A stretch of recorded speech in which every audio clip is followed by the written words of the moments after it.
अल्हम्दुलिल्लाहि रब्बिल आलमीन वल आक़िबतु लिल मुत्तक़ीन वस्सलातु वस्सलामु अला नबिय्यिना मुहम्मदिन व अला आलिहि व अस्हाबिहि अजमईन, अम्मा बाद। अबवाबुस सलम वल क़र्ज़ वल रहन, ये तीन मसलों पर मुश्तमल बाब है। सलम का बाब, कर्ज का बाब और रहन का बाब।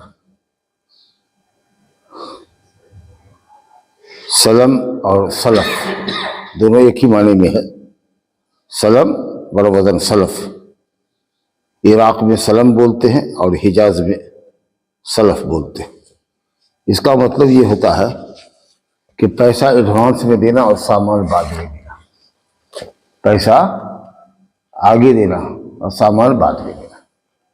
मिसाल के तौर पर अगर आप जाएं किसी के पास, किसी किसान के पास, कहें कि भाई हमको 5 क्विंटल गेहूं चाहिए, तो कहेगा कि अभी गेहूं का मौसम कहाँ है, जो गेहूं की तो खेती ही हुई है, 2-3 महीना के बाद गेहूं होगा। तो ऐसा है कि आप पैसा हमको अभी दे दीजिए और जब गेहूं का वक्त आएगा, जब कटनी होगी, तो आपको गेहूं हम मुहैया कर देंगे। तो पैसा आपने पहले दे दिया और गेहूं बाद में मिलेगा, लेकिन कीमत मुतय्यन कर लीजिए कि कैसे कुंटल देगा, गेहूं किस तरह का होगा, वजन मालूम कर लीजिए। या कोई नपना अगर है तो नपना मुतय्यन कर दीजिए कि ये नपना, इस नपने से 10 रुपये नपना हम लेंगे। जाहिर है कि आप पहले पैसा दे रहे हैं तो कुछ आपके साथ रियायत हो। मजदूर सब भी आता है खेती करने के लिए, अगर उसके पास पैसा नहीं है तो पैसे वालों के पास आता है, कहता है कि 5000 रुपया हमको दीजिए खेती बाड़ी करने के लिए और हम आपको धान दे देंगे या आपको गेहूं दे देंगे। रेट कुछ भी रहे उससे मतलब नहीं है, आपको 2000 रुपये कुंटल दे देंगे, गेहूं 2000 कुंटल दे देंगे, चाहे 3000 हो के 4000 हो, सब 2000 कुंटल आपको दे देंगे। 5000 रुपया हमको एडवांस दे दीजिए 4 महीना के लिए, 6 महीना के लिए, साल भर के लिए। यह फसल आ जाएगी तो फसल हम आपको दे देंगे। तो आदमी ऐसा कर सकता है, एडवांस पैसा दे दीजिए और बाद में गल्ला दीजिए या बाद में कोई सामान लीजिए, लेकिन उसके लिए शर्त यही है कि वजन मुतय्यन होना चाहिए और कीमत मुतय्यन होनी चाहिए कि कैसे कुंटल दोगे और वजन क्या होगा, और ये कि किस तरह का दाना दोगे, दाना कैसा दोगे। समझा? ये सारी कुछ चीजें जब पुख्ता हो जाए कि बाद में देने के वक्त में झंझट और इख्तिलाफ ना हो, तो मामले को आसान करने के लिए कि उसको पैसे की भी ज़रूरत है और आप गल्ला खरीदिएगा तो आप पहले ही पैसा दे दिया ताकि आपको वक्त पे पैसा गल्ला देगा, आपको भी कुछ आसानी हो जाएगी कि सस्ता गल्ला मिल जाएगा और उसको आसानी हो जाएगी कि उसको खेती के लिए भी पैसा चाहिए। तो अल्हम्दुलिल्लाह शरीयत ने इसको जायज़ करार दिया है। चाहे अभी गल्ला नहीं है लेकिन गल्ला होगा, देगा इंशाअल्लाह ताला। नई साल अगर होगा, रौदी पड़ जाएगी, कहत पड़ जाएगा, अगले साल देगा आपको, लेकिन गल्ला देगा आपको। तो ये अल्लाह ताला का फजल है कि इस्लाम में ये शक्ल जायज़ है। इसी तरीके से होता है शहरों में, देखिएगा बिल्डिंग बनती रहती है, बिल्डर सब नक्शा पहले निकाल देता है कि ये हमारी फला जगह पर बिल्डिंग है और बिल्डिंग में 3 कमरा और हॉल और लैट्रिन बाथरूम सबको कहता है 3 BHK, 3 बेडरूम, किचन, बाथरूम, इतने स्क्वायर फीट का होगा। आगे से लीजिएगा सड़क की तरफ से लीजिएगा कि पीछे से लीजिएगा, आगे से लीजिएगा तो 50 लाख, पीछे से लीजिएगा तो 45 लाख। रकबा इतना होगा, इतने फीट का कमरा होगा, इतना फीट का, सारी कुछ चीजें मुतय्यन होती है। जिसको बुक कराना है वो बुक करा दे। अब शहर में आपको जरूरत है, गए आपने बुक करा दिया, 50 लाख में 30 लाख रुपया उसको दे दिया, कहा कि जब मुकम्मल करके दोगे तो 20 लाख रुपया दे देंगे। इस तरीके से उसकी बिल्डिंग पूरी बुक हो जाती है और उसके लिए भी आसानी होती है कि अभी एक ही मर्तबा में जो है 5 करोड़ की बिल्डिंग खड़ी होगी, 10 करोड़ की बिल्डिंग खड़ी होगी, वो बिल्डर इतना पैसा कहाँ से लाएगा, तो आपने उसको पैसा दे दिया पहले तो आपको सस्ता मिलेगा, क्योंकि जब बिल्डिंग मुकम्मल हो जाएगी तो वही 50 लाख का जो फ्लैट है आपका सड़क के आगे से वो 70-80 लाख में बिकेगा। तो इसलिए अभी जो आपने दे दिया तो आपको भी फायदा हो गया और उसको भी फायदा हो गया, समझे कि नहीं। किसी को अगर कोई आप सामान कहते हैं कि भाई देखो ये इस तरह का, ये इसी तरह की किताब की बाइंडिंग जो है, इसी तरह का जिल्द हमको 2000 किताब में चाहिए। अब जाहिर है को माल लाएगा, मटेरियल लाएगा, जिल्द साज है तो इसकी क्वालिटी तय हो गई कि हाँ ऐसे ही होना है, इसी तरह की बंधन होनी चाहिए, इसी तरह का लुक होना चाहिए, समझा कि नहीं। 25 रुपये या 50 रुपये बाइंडिंग लेंगे, ये रेट होगा, नहीं पहला पैसा दीजिए या एक रकम दे दीजिए। तो ये सारी चीज़ें सहूलत के लिए, मकान हो या कोई कारीगरी हो, किसी कारीगर ही से कहिए मकान बना दो, ये नक्शा है हमारा। हुंडा जो मकान देते हैं देखिए ना, ठेका पर मकान होता है, पहले आपसे पैसा लेता है, अपना मजदूर रखेगा, सामान रखेगा, आपकी शर्त के मुताबिक वो मकान बनाएगा। देखो भाई ऐसा मकान होना चाहिए, इतने में इतना सीमेंट और बालू की आमेजिश होनी चाहिए, मकान कमजोर नहीं होना चाहिए, बीम इतना मोटा होना चाहिए, उसमें सरिया जो देते हैं लोहा वो इतने mm का होना चाहिए। ये सारी कुछ चीज़ें अगर तय पा जाए और लिखित में हो जाए ताकि उसकी खिलाफ वर्जी रही हो तो आप एडवांस दे दीजिए। इसी को कहते हैं सलफ और सलफ। एडवांस में पैसा देना और सामान बाद में लेना। देखिए हदीस पढ़िए। अच्छा इसमें एक दो लफ्ज और आया है, उसको भी समझ लीजिए।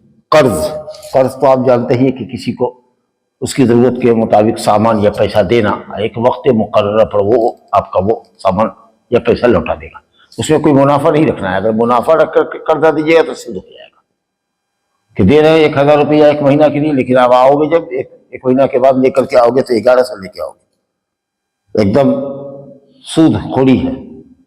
एक आदमी ज़रूरतमंद है आपके पास आया, एक महीना के लिए 10,000 रुपया दीजिए, ज़रूरत है, काम चला दीजिए उसका। जो बंदे के काम आता है अल्लाह उसके काम आता है, बहुत बड़ी नेकी है, काम चला दीजिए।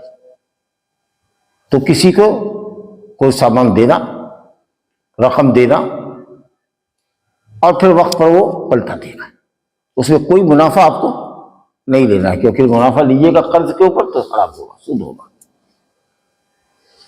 हो सकता है कि आदमी तंग हो गया, तंगदस्त हो गया, अगले महीने में आपको नहीं दे सका, आया माजरत खा हुआ कि नहीं हो सका, कुछ मजबूरी हो गई, सही मजबूरी बता रहा है, तंगदस्त है।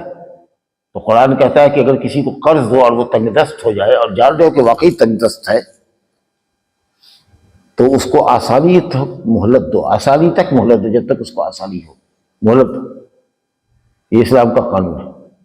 सुदखोर के तरीका से नहीं कलेजा पर चढ़े हुए रोटी बेटी कर रहे हो, कर्ज दिए हो, कह रहा है कि 10 दिन के लिए मौका दे दीजिए, पैसा आने वाला था नहीं आया, बेटा को तनख्वाह मिलती है अरब में, इस महीने में उसके कफील ने पैसा नहीं दिया, सेठ ने पैसा नहीं दिया, अगले महीने तनख्वाह उठेगी, बोला है कि 2 महीने का अगले ही महीने दे देगी, 1 महीना के लिए एहसान कीजिए, मौका दे दीजिए। अल्हम्दुलिल्लाह जरूरी है आपके लिए। कुरान कहता है फनज़ीरतुन इला मयसरा व इन कान ज़ू उसरतिन, अगर जिस पर कर्ज है तुम्हारा, अगर वो तंगदस्त है और वो तुमको मालूम है कि वो तंगदस्ती है उसकी, ये नहीं है कि तुमको नहीं दे रहा है, दूसरा काम कर रहा है अपना, अगर ऐसी हालत नहीं है तो वाजिब है आपके ऊपर कि आप उसको आसानी होने तक मोहलत दीजिए। और फिर उसके लिए भी जरूरी है कि जैसे उसको पैसा आ जाए, जिसका कर्ज लिए हुआ उसको दे दे, टाल मटोल नहीं करे। ये तो टाल मटोल अगर करोगे, सब कुछ कर रहे हो, सारी जरूरतें अपनी पूरी कर रहे हो और कर्ज वाले का कर्ज नहीं दे रहे हो, कल को वो नहीं रह जाएगा कि उससे जाके कर्ज मांगो। और तुम्हारी इस करतूत की वजह से दूसरा बेचारा भी अगर कोई कर्ज मांगना चाहेगा तो लोग किसी को कर्ज नहीं देगा कि नहीं, ये सब तो झुलाता है बहुत। तो लोग समझता है कि कर्ज ले लिया तो आमदनी है, इतना झुलाओ कि मांगना ही छोड़ दे। ला हौला वला कुव्वता इल्ला बिल्लाह। पहली फुर्सत में दूसरे का कर्ज अदा करो। हाँ अगर तंगी हो गई तो कह दो कि भाई तंगी हो गई, 1 महीना के लिए मोहलत दे दीजिए, और आपको मोहलत देनी चाहिए। तो बहरहाल ये कर्ज का मामला होता है, क्योंकि अब देखिए गवर्नमेंट कर्ज लेती है, लेकिन अब तो दुनिया सूद की है, समझा कि नहीं। लेकिन अल्हम्दुलिल्लाह दीन इस्लाम कहता है कि किसी को भी कर्ज मुनाफे पर मत हो। हत्ता कि जो लोग कर्ज दिया करते थे किसी को, उसके घर के साए में आराम नहीं करते थे। कोई अगर तोहफा और हदिया देता था तो भी नहीं लेते थे कि ये सोचेगा कि ओ इसका कर्जा लिए हुए हैं तो इसको तोहफा दे रहे हैं। तो कहीं ये कर्ज पर मुनाफे नहीं हो जाएगा, मनफात नहीं हो जाएगी। इतना एहतमाम करते थे कि कर्ज तुमको दिए हुए लिहाजा तुम्हारा हम कुछ लेंगे होंगे नहीं, और जाके ताकि ऐसा नहीं समझा जाए कि हम कर्ज के ऊपर मनफात ले रहे हैं, फायदा हासिल कर रहे हैं। और एक होता है रहन, जिसको कहते हैं गिरवी रखना। किसी से आपने 1 लाख रुपया लिया, अब गारंटी में उसने कहा कि क्या दोगे, गारंटी दो।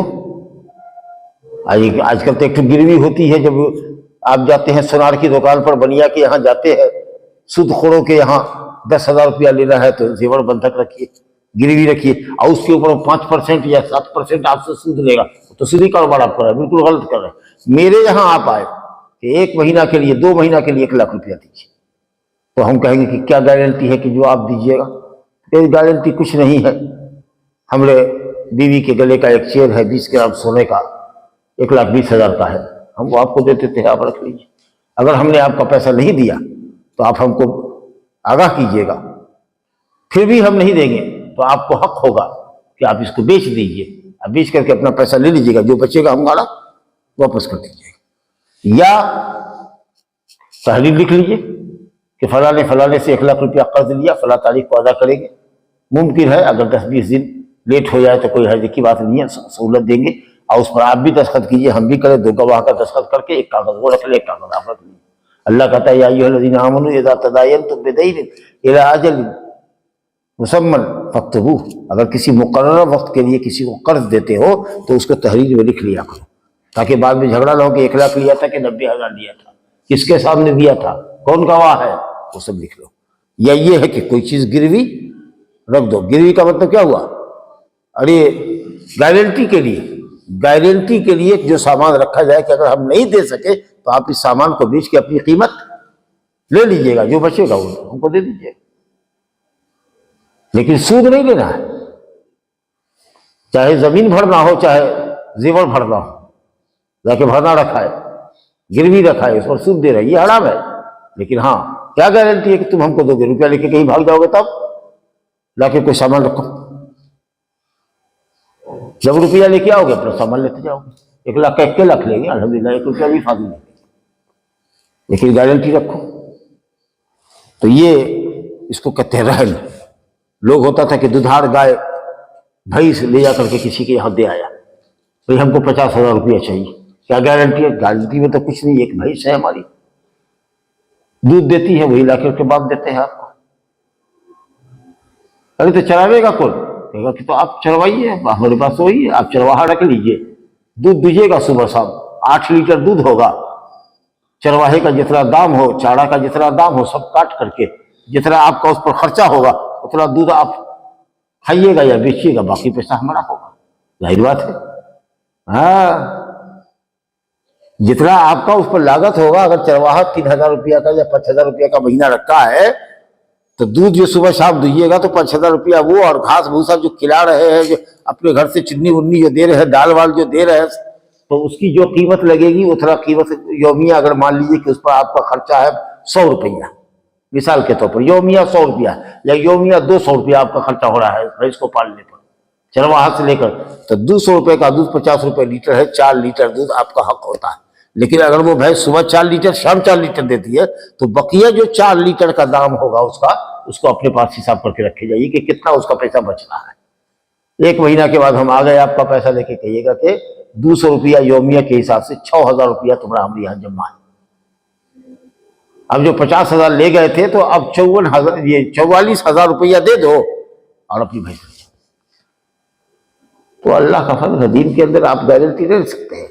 और ये मवेशी अगर है तो सिर्फ माल मवेशी, क्योंकि वो जब तक खाएगा नहीं, मवेशी को जब तक खाना चारा नहीं दीजिएगा जिंदा नहीं रहेगी। तो जो गिरवी रखे हुआ है उसके ऊपर खर्चा करे और खर्चे के हिसाब से उसको दूध दुहे, या घोड़ा अगर वक्त दिया है आपके यहाँ तो घोड़ा पर चढ़िए, उतना ही जितना उसके ऊपर चारा आपका खर्चा होता है जी।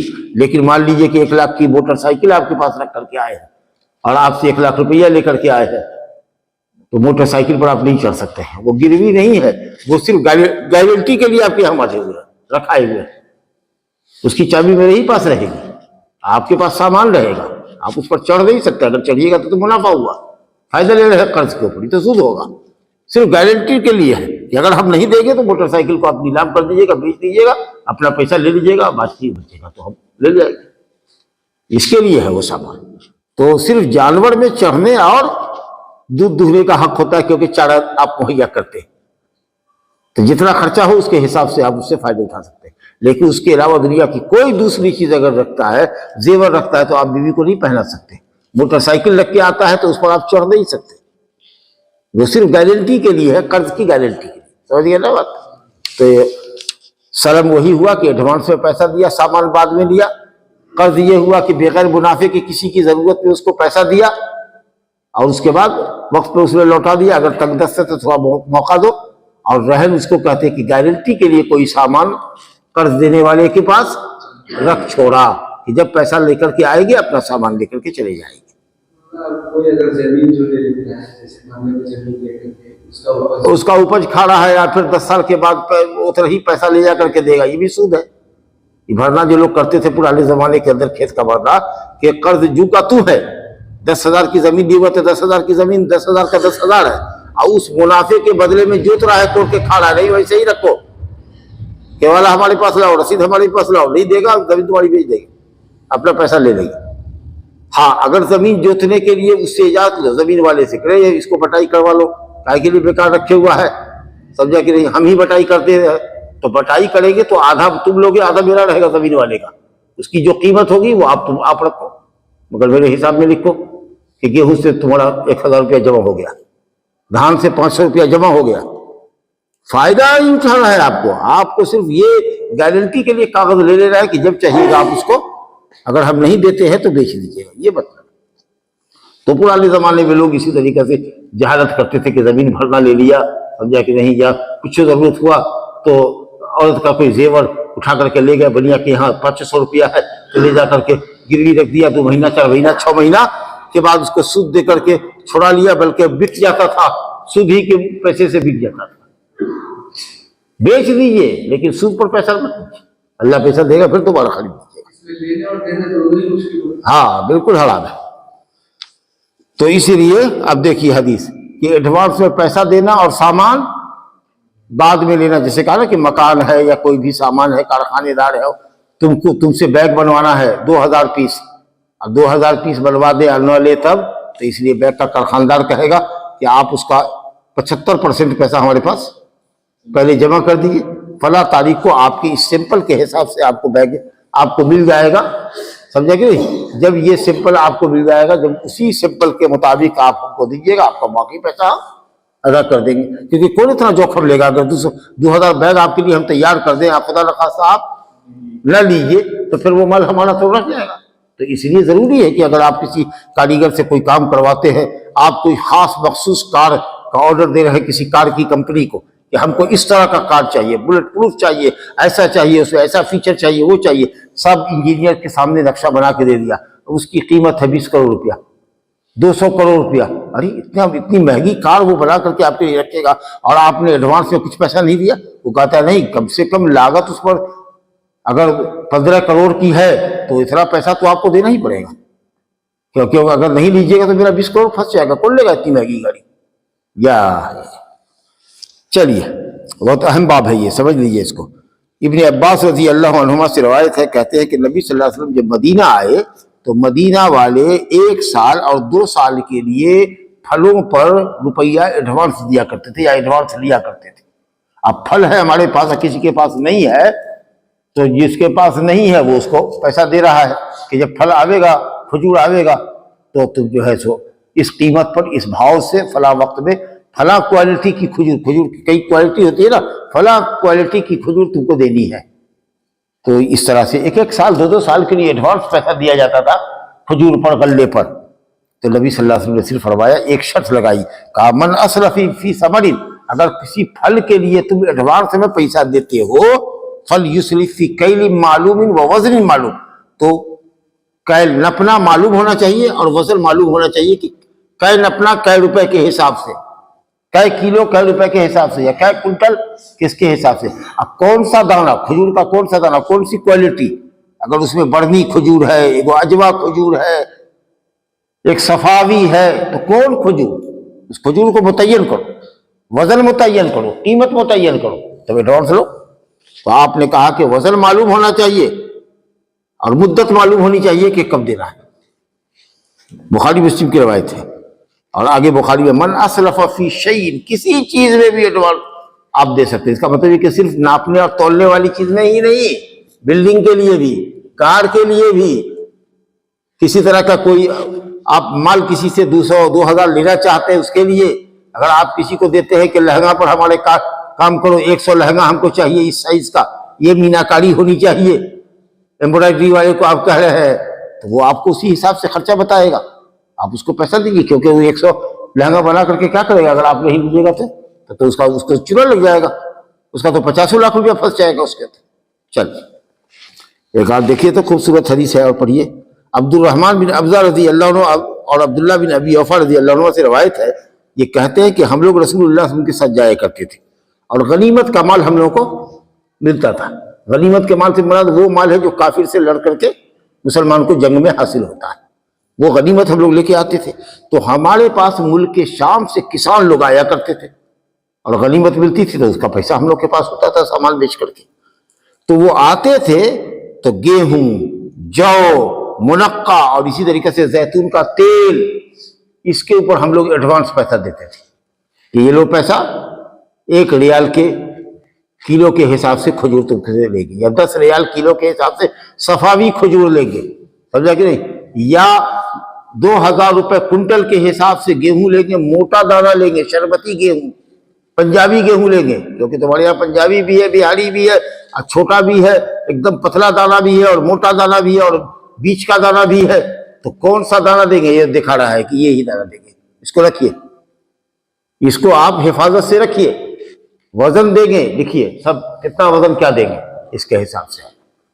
अप्रैल में होता है, हम 30 अप्रैल को ला करके आपको दाना दे देंगे, आपके घर पहुंचा देंगे, या फला जगह पर आपको हैंड ओवर करेंगे, डिलीवर करेंगे, सामान देंगे, सारी कुछ चीज लिख लीजिए ताकि इख्तलाफ नहीं हो। तो कहते हैं कि गेहूं, जौ, मुनक्का, हत्ता के जैतून का तेल कैसे किलो दोगे, कैसे कुंटल दोगे, ये तय कर करे पैसा एडवांस में हम लोग दिया करते थे एक मुद्दत मुकर्ररा के लिए। तो किसी ने कहा कि अच्छा, पहले ये पूछते थे कि ये एडवांस लेने के लिए आए हो तो तुम्हारे पास जमीन है, बाग बगीचा है? कहा कि ना, ये सब नहीं पूछते थे, किसान आदमी है तो हाँ है। अब देखिए हमारे यहाँ जो है मुसहर जात के लोग जी, अब उसके पास कोई जमीन नहीं है, एक धुर जमीन नहीं है, लेकिन वो करता है 5-5 बीघा जमीन करता है, और जितना किसान के पास, मुसलमान किसान के पास गल्ला नहीं है, उससे ज्यादा गल्ला उसके पास है। तो आप देख रहे हैं कि मजदूरी करने वाला जिसके पास अपनी जमीन नहीं है, खेती बाड़ी कर रहा है, बटाई कर रहा है, दूसरे की अधिया के ऊपर मामला कर रहा है, उसके पास 50 मन गेहूं हुआ है, और 3 बीघा जमीन वाले के पास जो है 10 मन गेहूं नहीं हुआ है, और उसके पास 50 मन है। तो अगर आप देख रहे हैं कि वो इतनी मेहनत करके कमाता है और खेत करता है लोगों का, और उसके पास 10 क्विंटल 20 क्विंटल गल्ला होता है, और वो आपसे मांग रहा है 50,000 रुपया, और उसके हिसाब से उसके पास गल्ला आ रहा है, तो आपको पैसा देने में कोई हर्ज नहीं होना चाहिए। तो हम कहते हैं ये लोग कि हम नहीं पूछते थे कि तुम्हारे पास बाग है कि नहीं, कहाँ, हम ये सिर्फ ये जानते हैं कि तुमको ये गेहूं, ये जौ, ये फल का तेल और इस तरह की खजूर तुमको फलाने मौसम में, जब इसका मौसम होगा, तुमको पहुंचा जाना है हमारे यहाँ।